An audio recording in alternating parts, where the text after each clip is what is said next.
할렐루야. 하나님 살아계십니다.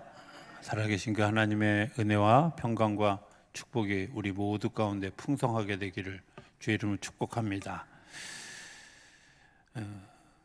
담배를 사시는 분들이 별로 없으니까 잘 모르시겠지만 그 담배 가게는 여러분들이 이것을 사용하면 폐암에 걸릴 확률이 있습니다. 굉장히 높습니다. 이런 것들을 연구해서 문구를 만들었던 의과대학의 교수님 한 분이 계십니다. 이분이 연구를 해보니까 술, 담배를 하면 한 10배 정도 폐암에 걸릴 확률이 높다고, 성인 같은 경우는 18배, 또 청소년이 하면 25배 정도 높다고, 굉장히 위험한 일이라고 하는 것, 연구를 발표하고 홍보하고 이제 그 데이터를 이제 잘 만들어서 책을 내려고 준비를 열심히 하다가 돌아가셨어요. 왜냐하면 담배를 하루에 3각씩 피다가 돌아가신 거예요. 생각해 보면 우리의 지식이, 우리의 의지가 자기를 컨트롤하지 못한다는 사실을 알게 되죠. 우리는 그런 것에 대해서 되게 둔한 그런 모습을 가지고 있는 것을 보게 됩니다. 흔히 이제 중생이라고 하는 것을 이야기할 때 많은 사람들이 내가 지식으로 뭔 깨달으면 그게 중생한 것이다 라고 생각합니다. 그런데 지식의 특징은 알면 알수록 모르는 게 많아진다는 거예요. 그러니까 지식이 나를 중생하게 하지 않는다 하는 사실을 우리가 이야기하는 거죠. 어떤 사람들은 내 삶의 생활 양식이 변하는 것을 중생이라고 생각하는 분들도 있습니다. 술을 끊고 담배를 끊고 예전에 잘못하던 습관들을 끊고, 혹은 화를 잘 내던 사람이 화를 내지 않고 순해지거나, 혹은 짜증을 늘 내던 사람이 웃는 모습으로 바뀌어지면 저 사람 중생했나 보다 라고 생각하지만 그것도 필요 충분 조건은 아니라는 것을 우리가 알지요. 또 어떤 사람들은 율법을 잘 지키면 내가 중생한 사람이다 이렇게 생각하는 사람들이 있습니다. 그래서 그 율법을 지키는 것을 되게 애를 쓰죠. 그리고 그것 때문에 내가 구원받는다 라고 생각합니다. 그런데 율법을 잘 지키는 것이 그렇게 쉬운 일이 아닌 것뿐만 아니라 그것을 공로화하는 그런 죄를 짓게 되고, 그 공로화하는 것들이 더 심해지면 그것 때문에 내가 상을 받게 된다 이렇게 생각하는 일들도 경험하게 되어지죠. 오늘 본문을 보면 니고데모라고 하는 사람이 나옵니다. 이 니고데모라고 하는 사람이 2가지 관심이 있어서 예수님에게 찾아왔어요. 하나는 영생이 무엇인가 하는 것, 또 하나는 예수님이 행하시는 표적을 보고 예수님을 찾아왔습니다. 이 사람이 예수님에게 찾아와서 어떻게 하여야 영생을 얻을 수 있습니까? 라고 질문합니다. 그런데 예수님의 대답은 네가 거듭나야 되겠다 이렇게 얘기하는 거예요. 생각해 보면 이 사람은 일반적인 범주에서 보면 거듭난 사람입니다. 왜? 이 사람은 바리새인인데요, 구별된 사람, 성결한 삶을 사람, 율법을 잘 지키는 사람, 이런 뜻의 사람이고, 이 사람이 부자이기도 하고 관원이기도 하고 출세한 것들로 생각해 보면 복을 많이 받은 사람, 그렇게 생각해 보면 이 사람은 중생한 사람인 것 같은데 예수님은 이에게 거듭나야 된다라고 이야기를 합니다. 예수님이 왜 그러셨을까 하는 생각을 해보게 되죠. 이 사람이 오늘 성경에 보면 밤에 예수님을 찾아왔다고 이야기합니다. 왜 밤에 찾아왔을까요? 이 사람이 죄를 짓는 것도 아닌데 왜 어둠 속에 예수님을 찾아왔을까요? 생각해 보면 이 사람은 이런 생각을 하지 않았을까? 사람들의 입방아를, 또 구설수를 두려워하는 그런 일들이 있지 않았을까요? 그런데 그 속에 담겨진 가장 중요한 마음은 이런 겁니다. 내가 가지고 있는 특권 의식을 내려놓지 못했다는 거예요. 비난받고 싶지 않고 또 입에 오르내리고 싶지 않은 자기만의 특권을 지켜보고 싶은 거죠. 또 이 사람이 아까도 얘기했던 것처럼 표적의 의미를 알고 싶어서 예수님에게 찾아왔습니다. 그런데 예수님은 너무 뜻밖의 내가 거듭나야 하리라. 아마 이 사람이 되게 놀랬던 것 같아요. 예. 얼마나 놀랬을까? 이분이 이렇게 얘기하잖아요. 아니 어떻게 늙으면 우리가 어머니 뱃속에 다시 들어갈 수 있습니까? 이 제정신이 아닌 거죠. 생각해 보세요. 젊으면 들어갈 수 있어요? 예. 늙으나 젊으나 어머니 뱃속에 다시 들어가는 건 불가능한 일이에요. 그러니까 정신이 얼마나 혼미해졌으면, 얼마나 충격적이었으면 이런 얘기를 할 수 있을까? 그런데 이 거듭난다는 말이 도대체 뭘까? 사실은 공간복음서에는 이 거듭난다는 말이 없습니다. 거듭난다는 말이 없고 요한복음 이 사건에만 있습니다. 예수님이 문둥병자에게도 거듭난다는 얘기 하지 않았고요. 용서받은 여인에게도 거듭난다는 단어를 사용하지 않았고요. 심지어 십자가상에서 죽는 강도에게도 거듭남에 대해서 이야기한 적이 없습니다. 오직 이 니고데모에게만 한 겁니다. 왜 그랬을까요? 거듭난다는 말이 도대체 뭘까? 원래 그 영어 성경에는 born again, 다시 태어난다 이렇게 되어 있지만 헬라어 성경에 보면 헬라어는 하늘로부터 위로부터 다시 보내졌다 이런 뜻입니다. 위로부터 다시 보내졌다. 제가 오늘 시에도 그렇게 썼는데요. 예전에 한 10년, 7, 8년 전에 어느 날 텔레비를 이렇게 봤는데 그 속에 제 타이틀이 이거였어요. 김치 먹는 개. 보신 적 있으세요? 예, 기억력이 좋으신 분들 아마 기억하실지 몰라요. 이 김치 먹는 게 되게 궁금했어요. 원래 그 개는 늑대과입니다. 그래서 육식을 하는 게 개가 가지고 있는 본성이에요.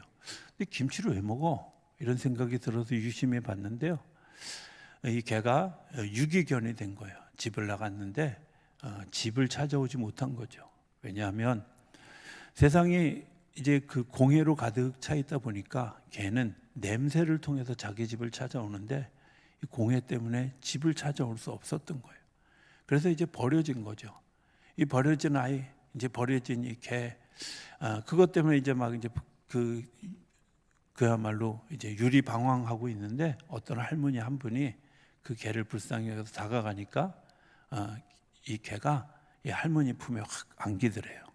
그래서 할머니가 너무 불쌍해서 그 개를 안고 집으로 돌아왔어요. 근데 집으로 돌아와서 이제 뭘 음식을 좀 차려주려고 막 이렇게 하고 있는데 일단 당장 이거라도 좀 줘야겠다라고 생각하고 김치를 준 거예요. 근데 그 김치를 탁 먹고 나더니 그 다음부터는 얘가 헷가닥해서 김치만 먹는 거예요. 실제로 있었던 사건이에요. 제가 그때 그거 보면서 이런 생각, 중생이 저런 거구나. 내 본성 자체가 바뀌는 거죠. 내 삶 자체가 바뀌는 겁니다. 내 삶의 패러다임이 바뀌는 거죠. 중생한다는 건 내가 이제까지 살아왔던 삶의 방식이 아닌 또 다른 삶의 방식으로 살아가는 걸 이야기합니다. 공간복음에는 중생한다는 말이 없는데 비슷한 말이 하나 있어요. 그게 뭐냐면 어린아이와 같이 되지 아니하면 이라는 단어예요. 어린아이와 같이 된다. 우리가 잘 아는 대로 구원받는 조건이 세 가지가 있습니다. 하나는 내가 예수 그리스도를 구주로 고백하는 것. 두 번째는 주님이 나를 용서하셨기 때문에 나도 내 이웃을 용서하는 것. 세 번째는 어린아이와 같지 않으면 하나님의 나라에 들어갈 수 없다고 이야기합니다. 어린아이가 뭘까? 깨끗하고 단순하다 이런 의미도 있지만 어린아이들의 가장 절대적인 조건은 사랑하는 대상을 바라보는 겁니다. 어린아이들은 나를 사랑해주는 그 대상의 모든 삶의 포커스가 맞춰져 있는 거죠. 나를 사랑해주는 엄마, 나를 사랑해주는 아빠, 나를 사랑해주는 내 이웃들, 그들의 사랑 때문에 내가 살고 있는 것, 그걸 확인하는 거 구원받은 사람들의 이야기죠. 중생이라는 게 뭘까? 성경에는 두 가지 계시를 얘기합니다. 하나는 객관적인 계시와 주관적 계시를 얘기합니다. 객관적인 계시는 이런 거죠. 선물 상자에 들어있는 선물, 그것을 끈을 풀고 테이프를 떼어내서 그 안에 내용물들을 보여주는 겁니다. 박스에 가려져 있을 때는 이게 무슨 내용인지 모르지만 박스를 뜯어보면 그 안에 내용물이 무엇인지 알게 하는 거, 이거 계시입니다. 성경이 우리가 기독교에서 얘기하는 그 분명한 객관적 계시는 두 가지죠. 하나는 예수 자신이고요. 두 번째는 성경의 이야기죠. 자, 그럼 주관적 계시는 뭘까요? 주관적 계시는 이 객관적 계시인 것을 내가 받아들일 때, 그리고 그것을 받아들여서 내가 순응하고 아멘할 때 나타나는 것이 주관적 계시입니다. 우리가 사랑을 받는다고 다 사랑을 알 수 있을까요? 사랑을 받지 않으면, 알지 않으면, 믿지 않으면 도리가 없습니다. 서울의 그 큰 교회 목사님의 간증 가운데 이런 이야기를 들었습니다. 이 목사님이, 아버님이 이제 그 결혼을 했는데 이 목사님의 어머니가 돌아가셨어요. 일찍 돌아가셔서 초등학교도 들어가기 전에 이제 어머니를 잃어버렸어요. 그런데 이제 아버지가 어찌어찌해서 다시 재혼을 하게 되었답니다. 주변에 있는 많은 사람들이, 심지어 그 목사님의 아버지조차도 당신은 나 때문에 결혼한 게 아니라 이 아이의 엄마가 되려고 결혼했어 라고 이야기할 만큼 그 목사님을 아주 지극정성으로 사랑했다는 거예요. 그런데 자기는 고등학생이 될 때까지 한 번도 엄마라고 부른 적이 없다는 거예요. 아줌마 이렇게 불렀다는 거예요. 다른 사람들이 다 아는, 심지어 남편조차도 당신은 이 아이 때문에 나하고 결혼했어 이렇게 이야기할 만큼 그렇게 그 사랑을 보여주었는데도 불구하고 이 목사님이 받아들여지지 않는 거죠. 어느 날 특별한 사건이 생겨서 정말 이분이 나를 사랑하는구나 하는 것을 깨닫고 나서 처음으로 엄마라고 부르게 돼요. 목사님이 가끔 부흥회에 나가서 그 설교하실 때마다 제가 여러 번 들었는데, 당신은 고등학생이 되어서야 비로소 엄마의 사랑을 알았다는 거죠. 이런 거 아니겠어요? 하나님 우리를 사랑하신다는 거, 네, 들어서 압니다. 성경에서 들어서 알고요. 성경이 그렇게 얘기하고요. 우리가 찬송가 하는 것처럼 563장 찬송, 날 사랑하심, 날 사랑하심, 날 사랑하심, 성경에 써 있네. 그렇게 하는데 주님이 나를 사랑하신다는 사실을 믿지 않는 거죠. 안 믿으면 도리가 없습니다. 그리고 그 시간에 또 그 사건도 의미 없는 사건이 되어져 가는 거죠. 어떻게 하면 그것이 믿어질까? 성경은 성령이 역사할 때 믿어지게 되어진다 이렇게 얘기합니다. 오늘 본문의 이야기가 그런 거거든요. 사람이 물과 성령으로 나뉘하면 하나님 나라에 들어갈 수 없고, 15절에 보면 이런 것들을 받아들일 때 영생을 얻게 되어진다는 사실입니다. 내가 믿어질 때, 하나님이 나를 사랑한다는 것이 믿어질 때 비로소 내가 이런 것들을 알고 사랑을 사랑으로 받아들이게 되고, 진리를 진리로 받아들이게 되고, 의를 의로 받아들이게 되어지고, 그리고 내가 육적으로 살았던 삶이 영적 주도의 삶으로 바뀌어져 가는 것을 보게 된다. 니고데모는요, 표적을 봤어요. 니고데모는 5,000명을 먹이시는 사건도 봤어요. 니고데모는 문둥병자가 낫는 사실도 봤어요. 그런데 믿어지지 않는 거예요. 믿어지지 않았기 때문에 하나님 나라를 볼 수도 없고, 하나님 나라를 들어갈 수도 없고, 더 중요한 것은 표적이 표적으로 그냥 남아있는다. 장학일 목사님이라고 하는 분이 계십니다. 신당동에 있는 예수마을교회를 담임하시는 분인데 저희 교회 와서 부흥회하면서 얘기하셨기 때문에 제가 기억하고 또 말씀드려도 괜찮을 것 같다 생각합니다. 어느 날 교회에 이제 간암 말기의 환자가 교회로 오셨답니다. 이분이 교회 오셔서 오는 날부터 새벽기도, 철야기도, 모든 예배에 오셔서 정말 아주 그냥 간절히 기도하고 1년 만에 병이 완치가 됐대요. 너무 행복한 일이잖아요. 남의 일이라고 별로 좋아하지도 않지만 어찌됐든 그렇습니다. 그런데 이분이 한 3개월 지나고 난 다음에 굉장히 생각하지 않았던 큰 돈을 헌금하고는 그 다음 날부터 교회를 안 오신다는 거예요. 속장님이 가고 지역장님이 가고 가서 막 얘기를 했는데 다녀오신 분의 한결같이 하시는 말이 뭐냐면 목사님이 가보셔야 될 것 같아요 라는 거예요. 그래서 신당동 시장에 이제 가신 거죠.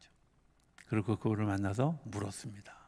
그분의 대답은 이랬다는 겁니다. 제가 병 낫기를 원해서 교회 갔고 병원 대신 교회에서 병을 날 치료해 줬으니 내가 병원비 대신 교회 헌금했고 이제 더 이상 교회 갈 일이 없어서 안 갑니다. 여러분들 그 사람 기적은 봤는데 뭐는 못 봤어요? 하나님의 역사는 보지 못한 거예요. 기적은 경험했지만 하나님의 역사는 경험하지 않은 거예요. 우리가 성경을 읽습니다. 성경을 읽을 때 성경이 하얀 건 종이고 까만 건 글씨입니다. 이거는 문맹이 아닌 사람들은 다 압니다. 그런데 이야기로만 알고 있고 들어서 알고 있다면 그 사람은 아직 성경을 잘 모르는 겁니다. 칼발트는 이렇게 얘기합니다. 하나님은 성경 속에서 우리를 기다리고 계신다. 말씀으로 우리에게 다가오셔서 말씀으로 이야기해 주는, 내가 너를 사랑하고 있다고 하는 사실을 이야기하기를 원해서 말씀해 주시는데 우리가 그냥 그 이야기를 듣고만 지나가면 아무런 의미가 없다는 거죠. 제가 요한복음을 이렇게 읽어가면서 늘 느끼는 것들이 있습니다. 요한복음의 구성이 참 독특하다 이런 생각을 하게 되죠.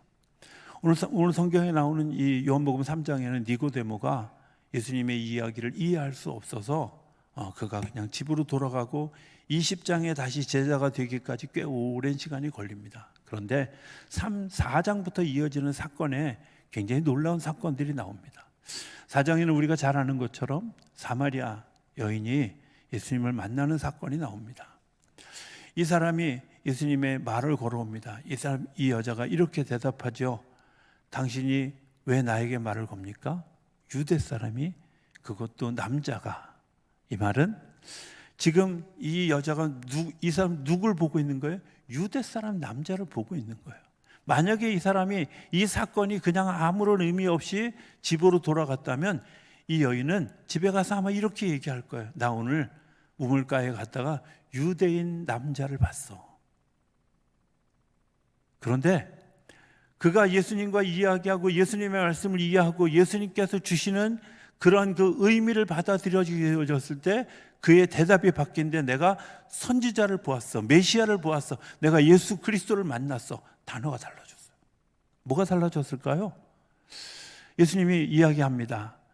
내가 너에게 물을 달라 하는, 내가 너에게 물을 주면 영원히 목마르지 않는 물을 줄 거다.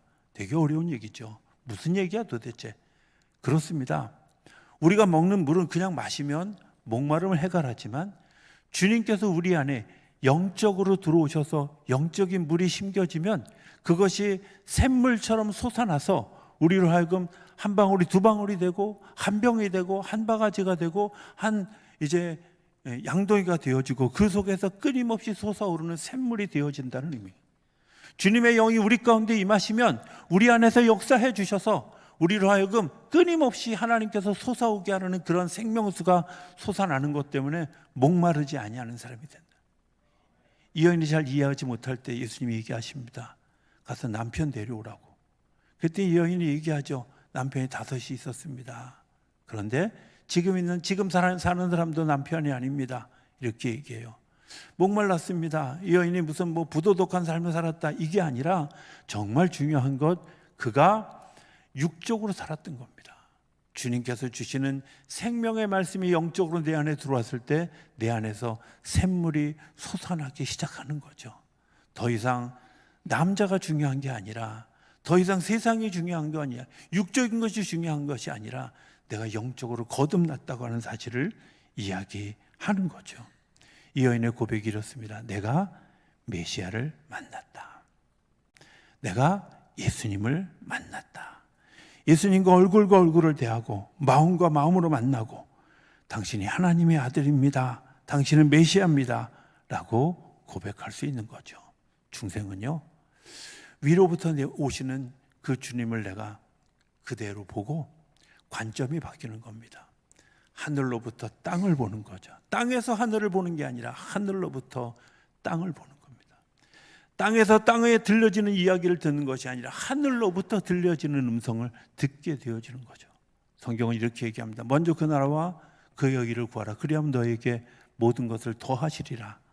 여러분 그렇습니까? 사람들이 생각합니다. 이해 안 갑니다. 많은 분들이 특히 남자분들이 저 교회 가는 부인 판단하면서 비판하면서 뭐라고 얘기하냐면, 야, 교회 가면 밥 주냐? 돈 주냐? 우리 교회는 아무도 그런 사람이 없는가 봐요. 안 웃는 거 보니까. 근데요, 여러분들 돈보다 더 귀한 것을 주는 걸 모르는 거죠. 이런 겁니다. 하늘에서 보면 다 보여요.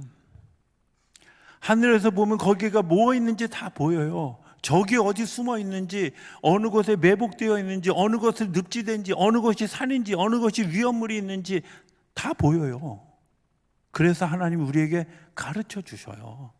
어떤 사람이 공궁한 가운데 있는지, 어떤 사람이 비참한 가운데 있는지 보여요. 그래서 사람을 보내셔서 그 사람들을 구원해내고, 사람들을 보내셔서 그 사람들을 세워가는 거예요. 제가 마음속으로 굉장히 깊이 은혜를 경험했던 찬양이 있습니다. 누군가 날 위해 기도한다고 하는 찬양입니다. 당신이 지쳐서 기도할 수 없을 때, 여러분들 기도할 힘조차 없을 때 있지 않습니까? 그런데 주님이 기도할 수 있는 힘조차 없을 때 누군가 날 위해서 기도하고 있다는 거예요. 누군가 날 위해서 기도한 것 때문에 오늘 내가 여기 있는 거예요. 믿음의 아버지 어머니가 기도하면서 낳았던 것 때문에 오늘 내가 여기 있는 거예요. 누군가가 나를 위해서 기도하고 전도해 주었기 때문에 오늘 내가 여기 있는 거예요. 그렇다면 주님께서 오늘 누군가를 감동시켜서 그 누군가를 통해서 일하고 계신, 먼저 내가 하나님의 음성을 듣고 하나님의 계획들을 알고 하나님의 인도하심을 알면 우리가 결코 줄이거나 목마르지 않는다는 거죠. 하나님 위로부터 더하시는 것을 알게 된다고 하는 겁니다. 선교사님 한 분의 이야기를 제가 좀 나눴으면 좋겠습니다. 선교사님이 한국에서 목회 잘 하다가 어느 날 선교지에 가야 되겠다고 이야기했답니다. 부인으로 나간 선교사님이 살짝 싫은 거죠. 왜냐하면 아니, 이 땅도 좋은데 굳이 왜 나가야 돼? 이런 마음이 있어요. 근데 참 마음씨가 좋은 그런 그 사모님이 계셔서 어쨌든 뭐 목사님이 그 고집을 꺾을 리도 없고 하나님 말씀하셨다는데 어찌할 수 없으니까 이제 쫓아갔습니다. 그리고 열심히 일하죠. 뭐 선교지에 가면 열심히 일할 수밖에 없으니까 열심히 일하는데 어느 날 꿈을 꿨답니다. 꿈을 꿨는데 주님이 그러시더래요. 너를 위해서 하고 있는 일 멈춰, 이렇게 얘기하셨다는 거예요. 그러니까 너무 화가 나는 거죠. 아니 제가 오기 싫은데 여기까지 와가지고 내가 열심히 이렇게 일하고 있는데 하나님 그렇게 말씀하시면 안 됩니다. 이렇게 얘기를 하니까 하나님이 보여주시는데 이런 거죠. 일이 다 끝나고 집에 들어가서 내가 팔자가 더러워서 저 남자 만나가지고 여기까지 끌려왔어. 뭐 등등의 불평들을 끊임없이 쏟아놓는 자신을 보게 한 거예요. 또 더 결정적인 것은 아이들에게 빵을 나눠줄 때 빵을 나눠주기 전에 자기 아들 거 먼저 많이 챙겨놓고 애들에게 나눠주는 일들을 하고 있더래요. 자기 자신을 본 거죠. 어떻게 달라졌겠어요? 겉으로는 별로 달라진 게 없습니다. 마음가짐이 달라졌죠. 기쁨으로, 감사함으로 하는 거죠. 우리 아이보다 다른 아이들을 더 사랑하는 마음으로 하게 되어지는 거죠. 중생은요, 이런 것들입니다. 중생하는 사람이 나타나는 이야기 하나만 더 하고 설교를 좀 마쳤으면 좋겠습니다. 제가 성경을 읽다 보면 좀 이해 안 될 때가 있어요. 사도행전에 보면 성령 받은 거 똑같은데 결과가 다르게 나타나는 경우가 있어요. 베드로는 성령 받고 나서 설교했는데 5,000명이 회개하고 3,000명이 회개하는 역사가 일어나고 초대교회가 형성이 되어졌어요. 그죠? 그래서 제가 한동안 성경 읽으면서 주여 저에게 베드로와 같은 성령을 주십시오. 그러면 금방 8,000명 되잖아. 얼마나 좋아.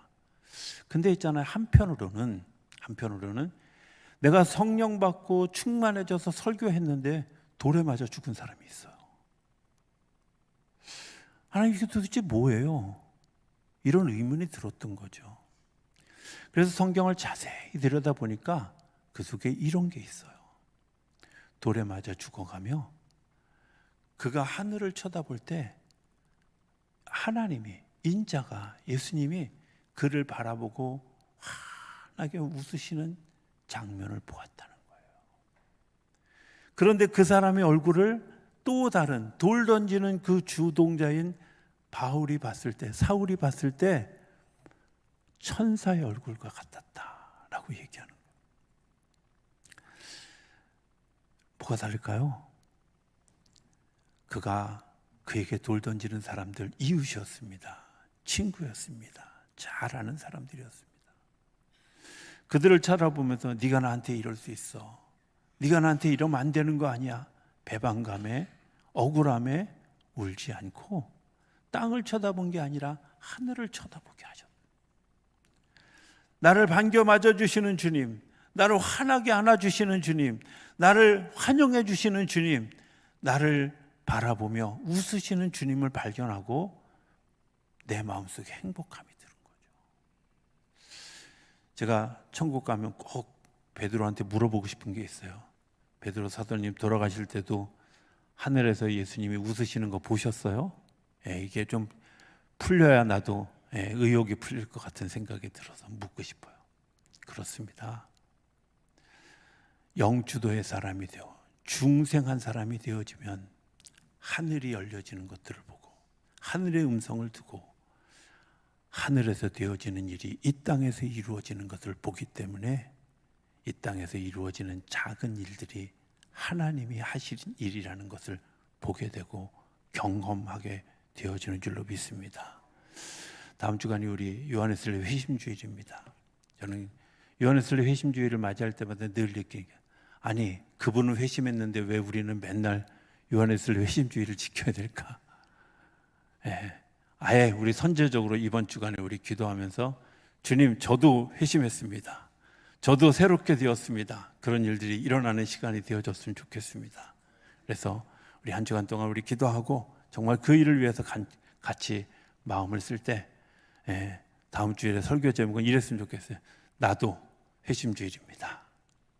아멘 안 할 줄 알았지만 그래도 실망스럽습니다. 우리 다음 주간에 그런 역사가 일어나는 우리 모두가 될 수 있게 되기를 주의 이름으로 축복합니다.